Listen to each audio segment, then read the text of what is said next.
Eric Name, The Athletic. George, welcome back. Dante, good to see you. Dante, I might as well know you right away. Just where are you at from a health perspective? Do you suspect you're going to be on the floor when you guys open up training camp tomorrow? And just kind of how you feeling?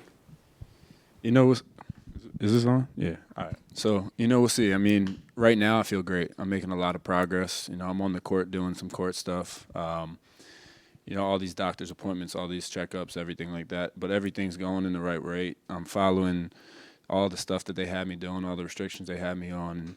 I trust our performance staff. I mean, they're the best in the business. So I'm just going to keep following their lead, and they're going to be cautious with me and not going to rush anything. So a date, I have no idea, but whenever that is, I'll be 110%. I'm not going to come back at 90, 95. I'll be 110% ready to go and give everything I have to the team. So you're not playing 5-on-5 right now, right? No, I'm not as right now. Appreciate it. George, welcome back. And I saw you at the Brewers game, so I know that fans are already, recognizing you. They're glad to see you back here. What has that been like for you to come back to a city after a year hiatus, but still be welcome to know that you're where you're wanted and you're where you're supposed to be at this moment in time? I mean, that's the biggest thing is always coming back to where you're wanted.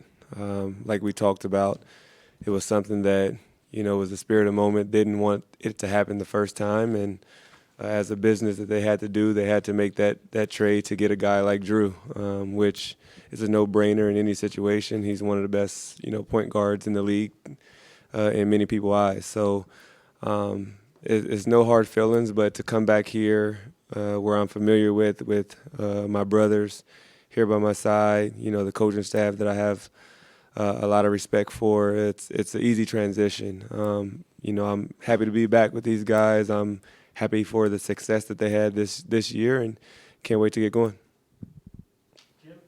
Jim Ozarski, Milwaukee Journal-Sentinel. George, nice to meet you. Dante, good to see you. Dante, for you, I mean, I guess there's a chance you could be extended. That's part of this offseason for you. So are you thinking about that at all? Have you had any talks or thoughts about that and maybe what that means for you going into this year? It's always in the back of your mind as a player in this league. But I have an amazing agent. We have an amazing front office. I think the relationship, the bond that we have is, it's mutual. I love the city here. I love the organization. So if that is the case and that were to happen, I'd be thrilled. And if it doesn't happen by the deadline or whatever it is, the talks, obviously, you just continue the conversation, you continue that relationship, and you can see what happens. But from my end, I absolutely love it here. I want to be a part of this place for a long time. To have guys come back and forth like George, to leave and come back, it's somewhere where you want to be a part of for a long time. It's not somewhere where you want to leave, so that's where I stand on it.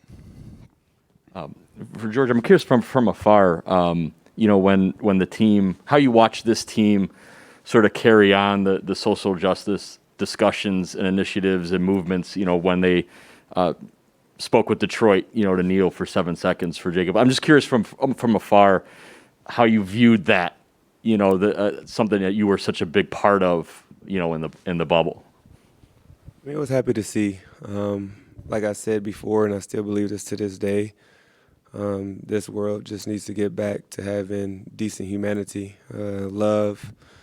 I feel like we lost God in this world for a little bit, so we got to continue to love one another, continue to respect one another, continue to try to make this world a better place and uplift one another to make this world.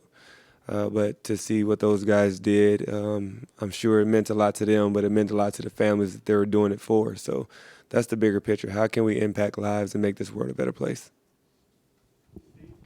For Dante, I was just wondering, what was it like for you personally to go to watch the postseason, after you got hurt, to see their teammates on a title run, not being able to be on the floor with them? Just what's that kind of situation like? I mean, it's tough.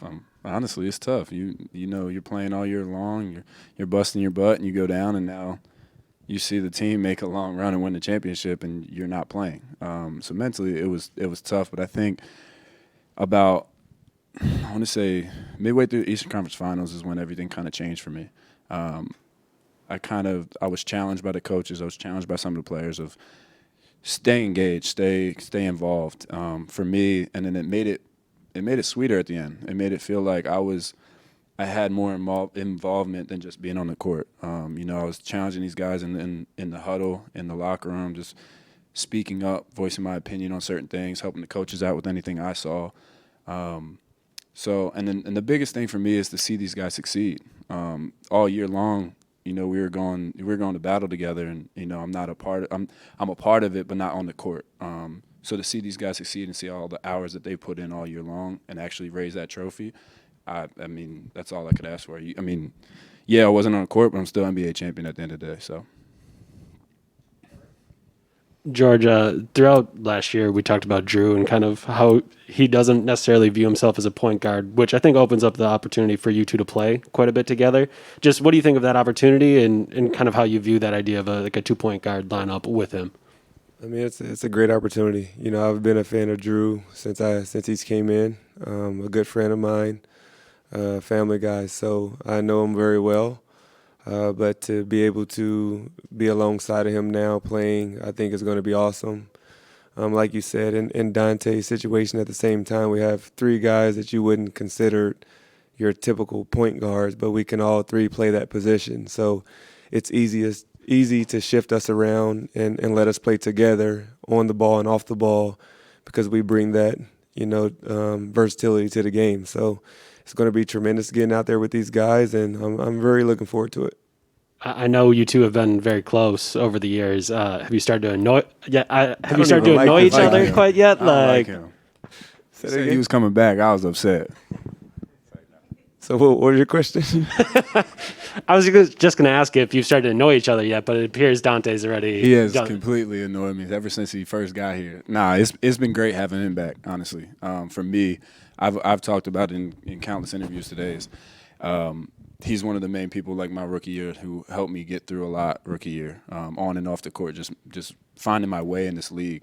And to have him back, it just makes it easier because when I'm going through tough things, like I always have somebody I can call and just say, hey, what did you do when you were in this position, or what do I do here? And then you take that aspect out of it, just playing basketball with him. It's just fun, bro. I mean, I love this kid, like we talk about, even when I wasn't here, us just talking to each other, once a week or twice a week on the phone of, just having fun, not even really about basketball. We would call each other just see how each other's doing, what's our mental space.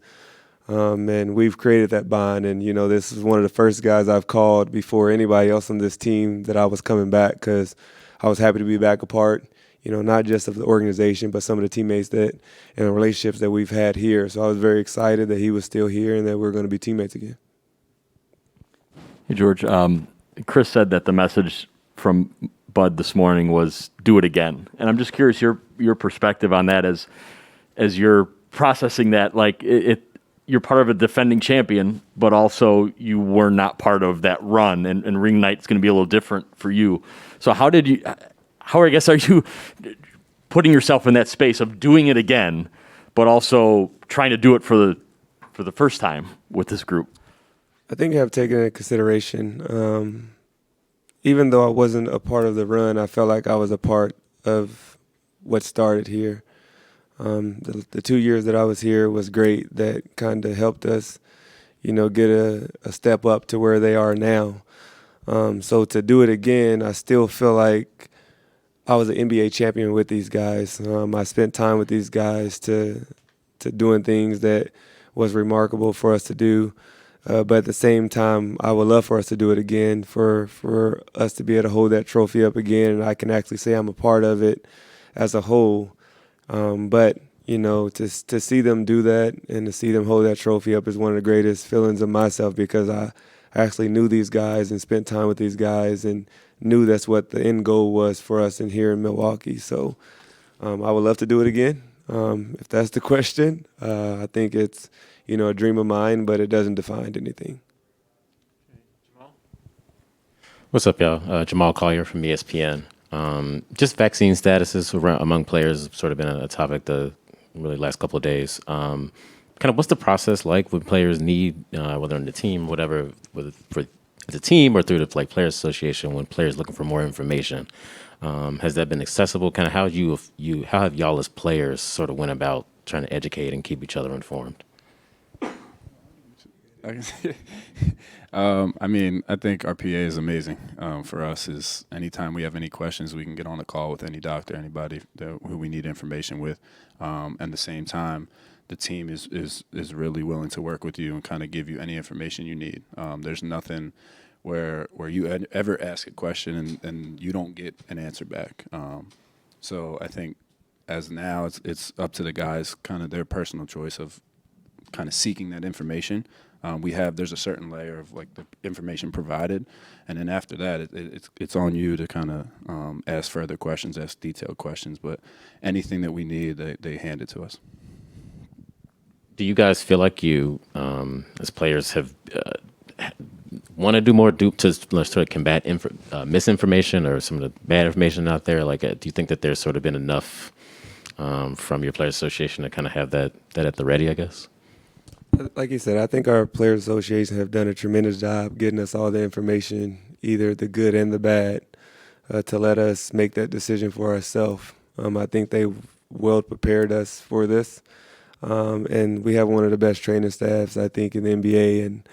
And they do a great job, like he said, getting us information, either the good or the bad information of, hey, what this vaccine is doing, what this vaccine is doing, the good about this one, the bad about this one. And like he said, letting us come up with our own decisions as men and women to figure out what we want to do for our families. But it's been an easy, ride for us with the vaccines and the testing and knowing the information because of the PA and our training staff. Last question from Kane Pittman.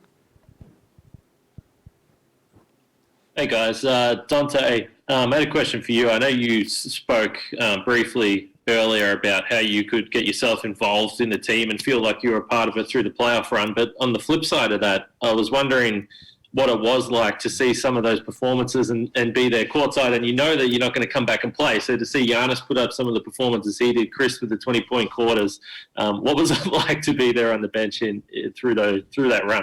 I'll answer that with a question, Kane. How did you feel when you saw Drew steal that ball and alley-oop to Giannis when he dunked? I felt the same exact way.